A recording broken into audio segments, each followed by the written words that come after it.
জয়দেব মেলা দেখতে যাওয়ার পথে মর্মান্তিক দুর্ঘটনায় প্রাণ গেল 6 বছরের এক শিশুর। ঘটনাটি ঘটেছে মূলত বাসের ইমার্জেন্সি গেট খুলে যাওয়ার পরিপ্রেক্ষিতে। স্বাভাবিকভাবেই এমন ঘটনায় শোকের ছায়া নেমে এসেছে পরিবারে। জানা যাচ্ছে মোহাম্মদবাজার থানার অন্তর্গত কাপিষ্টা এলাকায় এক পরিবার জয়দেব মেলা যাওয়ার জন্য সিউড়ি থেকে একটি বেসরকারি বাসে চড়েছিলেন। বাসে জানালার ধারে বসেছিল ওই শিশু। বাসে চড়ে তারা যখন মেলার উদ্দেশ্যে যাচ্ছিলেন, ঠিক সেই সময় বেসরকারি ওই বাসের ইমার্জেন্সি গেট খুলে যায় এবং ইমার্জেন্সি গেট খুলে যাওয়ার পরই ওই শিশু বাস থেকে মাটিতে পড়ে যায়। বাস থেকে রাস্তায় পড়ে যাওয়ার পর ওই বাসেরই পেছনের চাকায় সে পিষ্ট হয়। ঘটনার সঙ্গে সঙ্গেই পাশের চালক ও খালাসি বাস ছেড়ে পালিয়ে যান।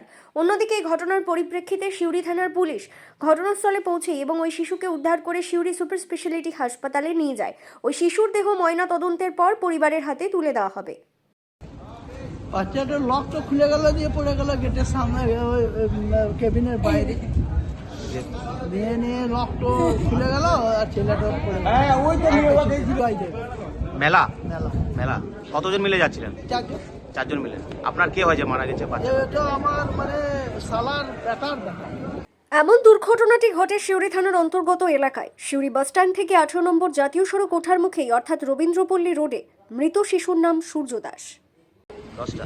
কোন জায়গায় হয়েছে ঘটনাটা? ওই দুবরাজপুর রোড পেরিয়ে দুবরাজপুর পেরিয়ে সিউড়ি শেষ আর কি। কালীবাজারের ওখানে। হ্যাঁ, কোথায় যাচ্ছিলেন আপনারা? আমরা জয়দেব মেলা গেছিলাম। মেলা গেছিলেন না আসছিলেন? গেছিলাম। যাচ্ছিলেন আপনারা? হ্যাঁ। কোথা থেকে আপনারা? আমরা জিন্দারপুর থেকে। কাপিষ্টা জিন্দালপুর। হ্যাঁ, আপনার কে হয় বাচ্চাটা? আমার বাচ্চা দাদু।